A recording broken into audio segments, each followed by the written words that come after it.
Sure, you can't afford a Lamborghini. So what do? Make your own.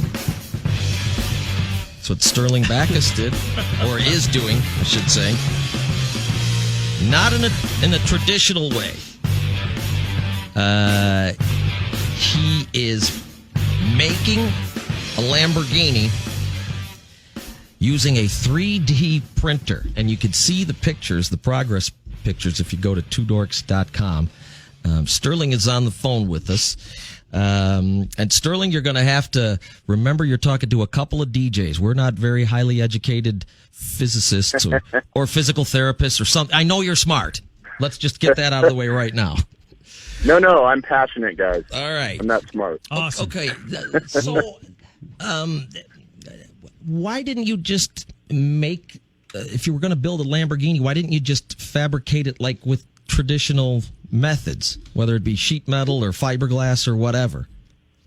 You know, that was kind of the thought from the beginning, is when my son mentioned it to me and asked if we could, build one, because we had a 69 Mustang project that we'd worked on previously. But then I'd seen how far home 3D printer technology had come.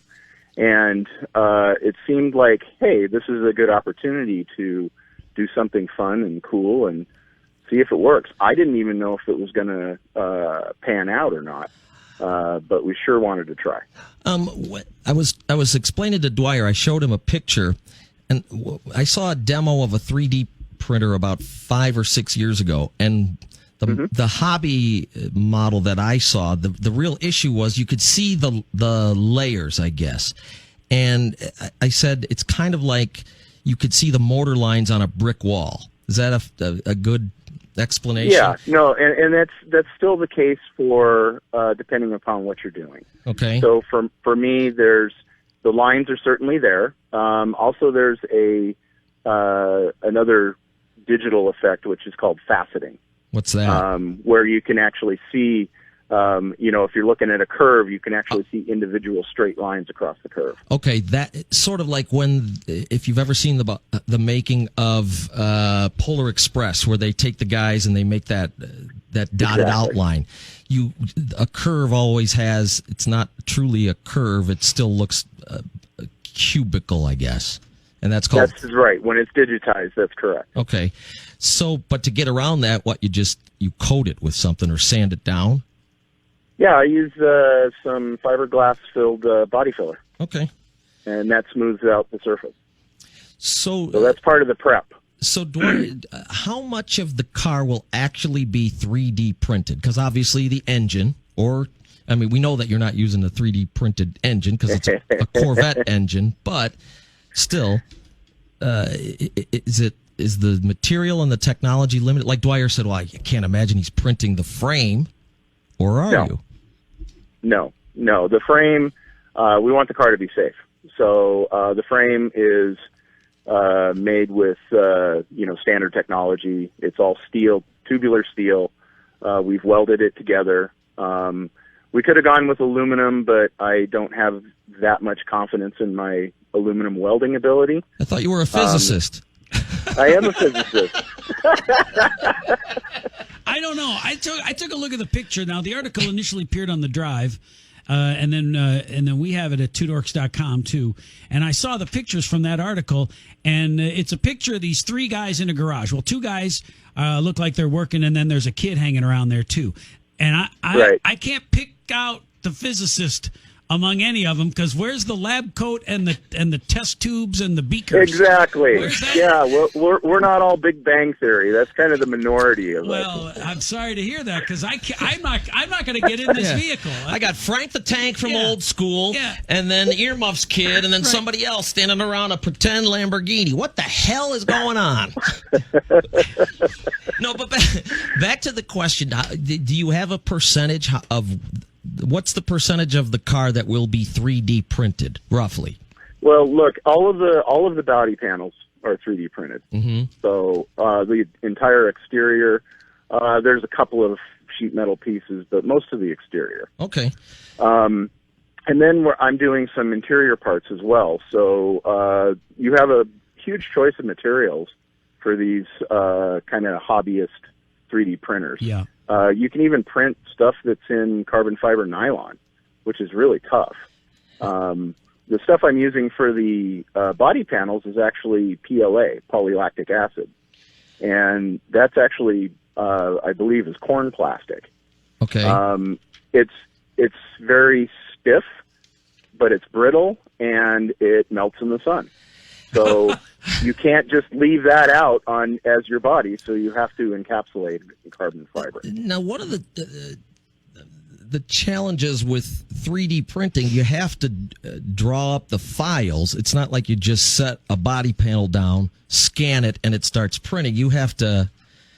you guys are going to love this, okay? We'll be the judge of that, Sterling, I did an internet search. Yeah. And I found somebody had made a 3D model of one of these Aventadors. And, it was like a 10th scale model or something like that. And so I just grabbed that, blew it up to full size because I know what the wheelbase needs to be. Yeah. And the track width.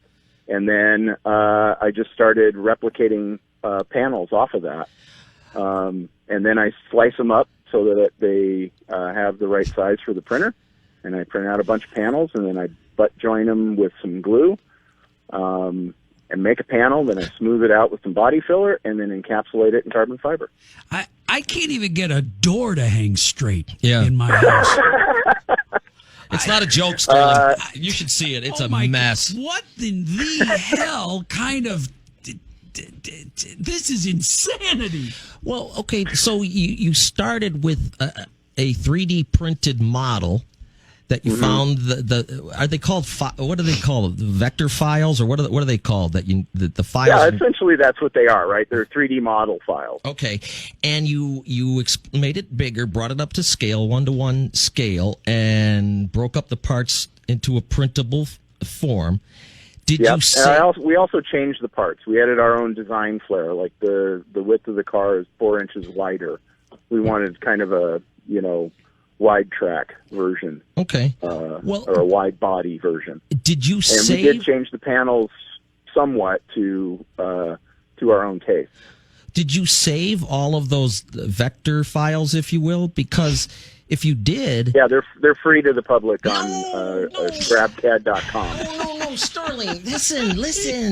That's dumb. There's a company called Shapeways. You just call me dumb? Yes, I did. For a physicist, you're not very smart. I'm a businessman and a DJ. Lord. No, there's a company called Shapeways that if you could put... I know. He knows. He knows. Shapeways, you could basically order, if you wanted to do this yourself, every single look, part. guys, Yeah. this is for education. Okay. Let me educate My you. main physicist. goal here is to get kids interested in engineering, mathematics, technology, art. Just want to, and what a way to do it, right? No. What attracts kids a lot? Video games. Supercar. Video games, right? No, I'll give you that one. Okay. No, But a supercar, right? So have you considered that? Seriously, keeping the file. You could make this a step-by-step project, and people could replicate your car on their own eventually. Yeah, it's not what I want to do. Boy, Yeah. you got some kind of attitude, fella. You know I'm what, trying Sterling? so hard. I know, right? Sterling, let me see if I can. Hey, step in. guys, I'm ex-military, so you're not gonna shake me. Yeah, what I'll do here, Sterling, is I'm gonna try to bridge the gap you two seem to be having. Good luck with that. How many Lamborghinis are you building, Bill? Listen, I work in model. Alrighty I then. build model railroads. All right, okay, then. so I don't dabble in the various. And video games is where the inspiration came from, right? If I read the article right, you and That's your son, correct. you and your son, You are exactly right. You're playing Forza. He likes one of the cars and that. I'm a GTA guy myself, so I can totally get it. Like those Challengers to me are really cool, but. Oh yeah. So when is the? I mean, I know He didn't have to twist my arm very much. You're about a year in. How much more time do you have? It's already running. It's already. It looks like a car. It's not running yet. We didn't quite get there this weekend. Oh, no. That was the goal for this weekend. We didn't quite get there because one of the harnesses, the wiring harnesses that I was using for the injectors was not quite right for the LS. So I had to order a new one. Okay. If you had gone with a power plant from Ford, probably wouldn't be having that trouble. Anyway, that's all. Hey, look, I had a '69 Mustang. You don't have to sell me on that. Absolutely. Maybe that GT40 motor would come in handy. But look, the LS has the aftermarket for the LS is enormous. Yeah, roll for sure. So you could adapt. Hey, nerds, sorry, nerds. It's just really adaptable to anything you're putting it in because. But okay, so it's not. Well, and you have to do an inverted transaxle, right? And then you have to have somebody who has an interface kit for that. Yeah, Dwyer. And where's your inversion and your interface? How could you be so blind? I'm sorry about him, Sterling. Mount it to a Porsche or something. Yes. Listen, anyway. Ladies, please. How much longer and how much more money do you expect to put in this thing before you're taking it to a car show somewhere and impressing folks? I think we'll have it on the road October timeframe. Okay. Okay. So that's pretty and cool. then it won't be finished. You guys know this. You're car guys, right? 80%. Once it's 80%, once it's on the road, Yeah. you stop doing anything to it. Yeah. A project is never done. It's You just never finished, stop but we working hope on to it. take it around to the schools and maybe next spring. Okay, now the model of Lamborghini that you're replicating retails for what? 300, 400,000 maybe? About 600. Okay. It's an SV, so Okay. the Super Veloce is, it's pretty pricey. And you've got roughly how much invested in the project? We'll probably have about 20 grand. into 20 it. grand. All right, let me ask you a question off the record. How much has Colorado State University unknowingly donated to the project in the form of 3D printing time? Stolen from work? Absolutely zero. All right, good answer. Good answer. No, Stick with that. You're a professor of physics. I'm an adjunct up at CSU, and basically it's on what they call a 0% appointment, meaning I don't teach or anything, and they don't pay me. But it helps when we do collaborative research in physics. Dwyer and I were adjunct students At Illinois State. We don't learn anything. They don't pay us. We pay them. It's We're on a roll now, ain't we? that's why we're not building a Lamborghini in our base in our garage. You got have we cured cancer, Sterling? I want your brain. Let your son do all of this. You've done the hard work. You entered all the data. Who's done more work? Hey, look, guys. Yeah. He's 11 years old. His attention span's about 10 minutes. Well, Okay, that's why we're getting 20 along if I'm so lucky. well. Right. Yeah, right. If That's you're lucky. right. That's 8 minutes more than hours. If you're trying to build something like this, you need some consistency. Here's a parenting tip. You tell that 11-year-old, man up. Stop acting like a child.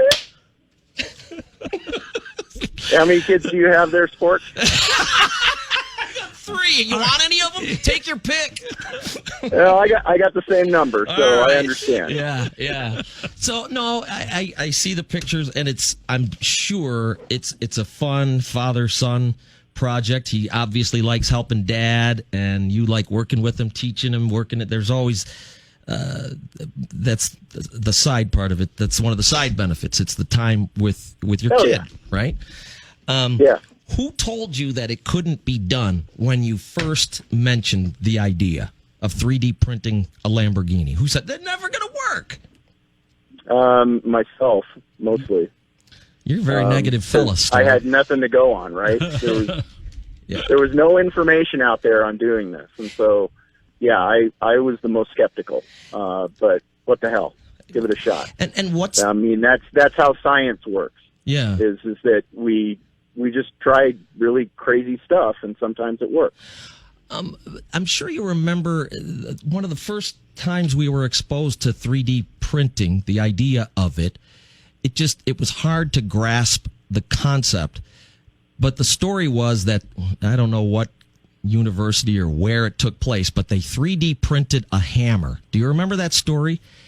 I don't. Okay, they printed it out and it finished. They obviously sped up the process, and they drove a nail into a board using this print, and it just blew my mind kind of like, when, Dwyer, do you remember how difficult it was to wrap our heads around time shifting, like with the DVR? Or similarly, no, seriously, it's just, how are you, it seemed to violate certain principles, scientific principles, right?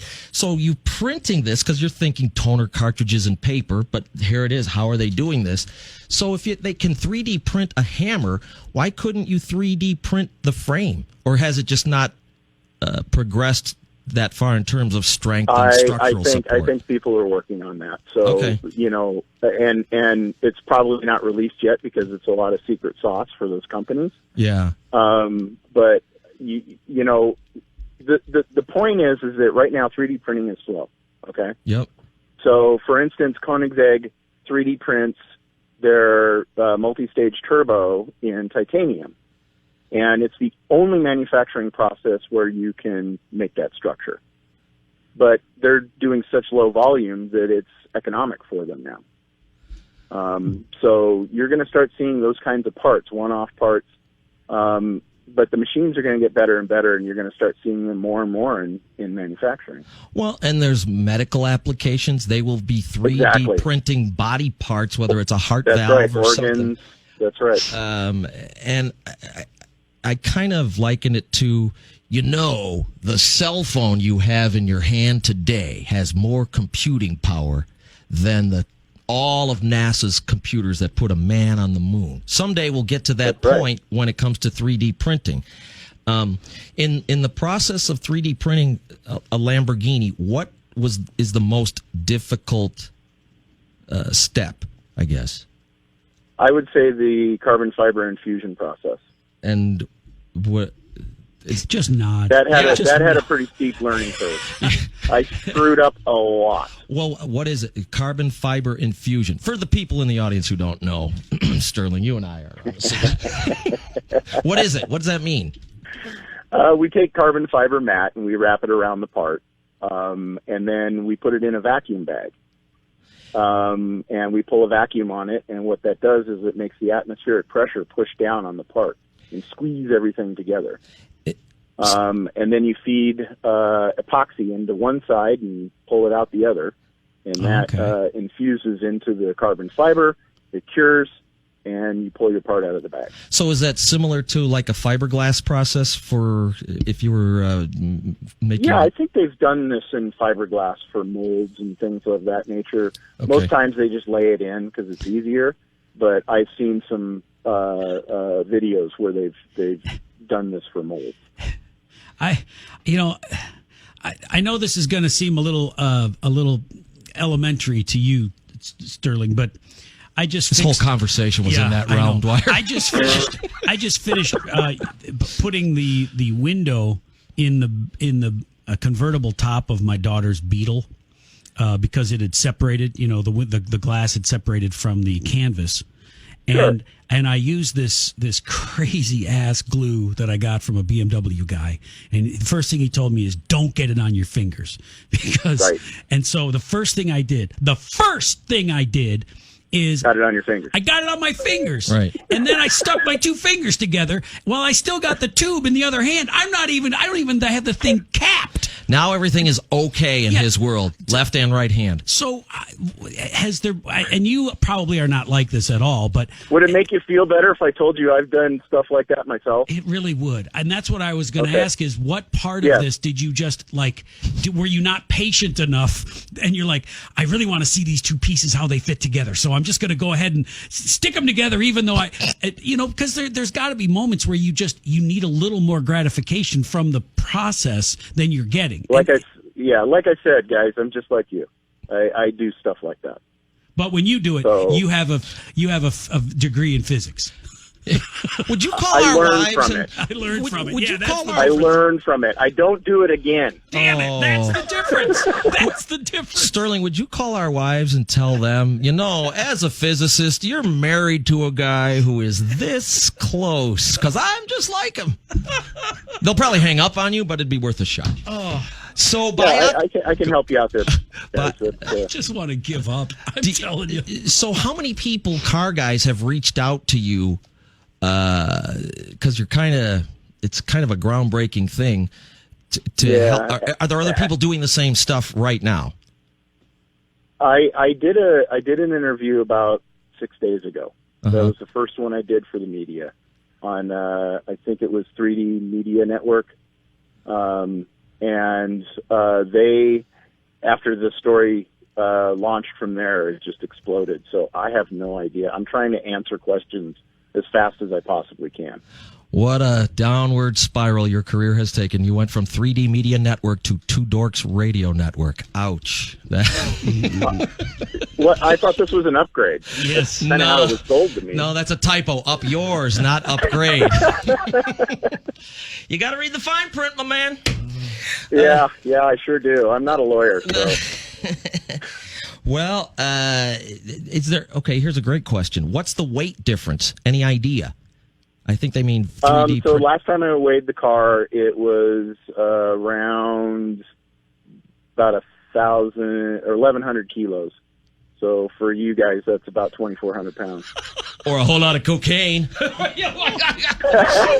He was both helpful and condescending Right. in the same sentence. You can't even turn off the smart guy mode for 1 minute. It's in kilos, as you know. But Sorry, guys. but you were- 2.2 pounds. I work in metric most of the time, so Yeah, I apologize. we only have one guy on our show who does that, and that's a side business that we're not going to talk about. But so 2,400. There's already cop dogs barking just hearing that. So 2,400 pounds will be your car, right? I think when it's done, it's probably going to be closer to 2,700, 3,000. Okay. And did we ever in all of that? Did we get the actual retail Is weight? it heavier or lighter than a regular Lamborghini? I think the regular ones are around $4,000. Yeah. So you don't need all that extra horsepower. That LS1 motor will push it around perfectly. I think I'll get 550 to 600 with the twin snails on it. Yeah. We have to have you bring this to our Rod and Custom show sometime. As an educational I'd love thing, to. I think it Right. would be very cool. And we'll stick Colorado State University with the bill.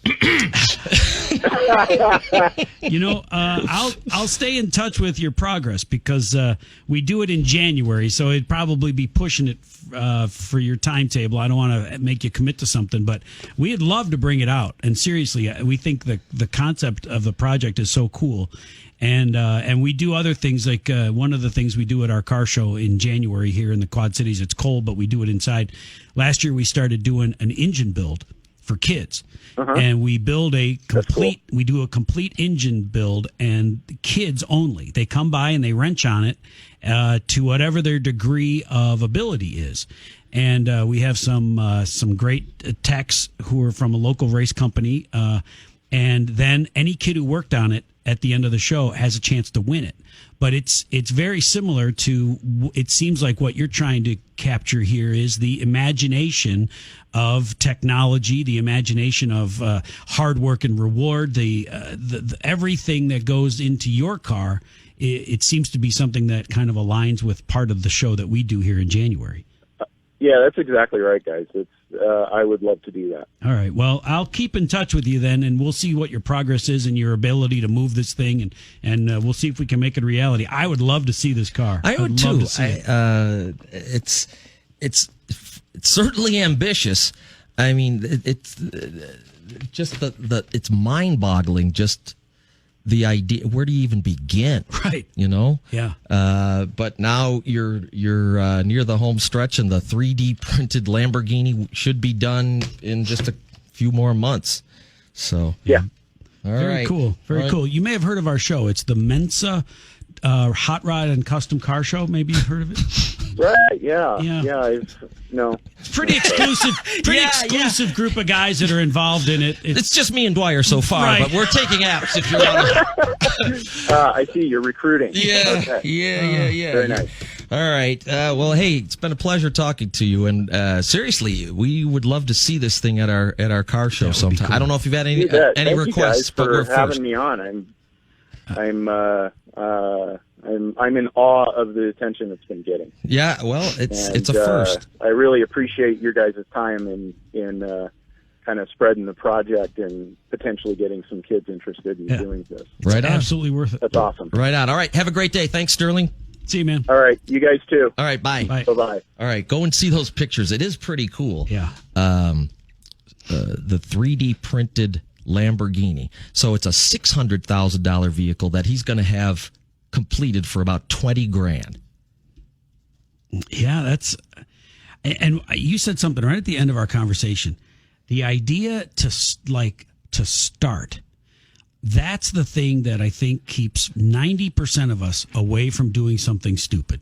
And that is the desire to just not start. It's analysis paralysis. Yeah, okay, yeah. Everybody can get to this part. You take out a legal pad and you write 3D printed Lambo. Step 1. All right. You set that Get over to that there. tomorrow.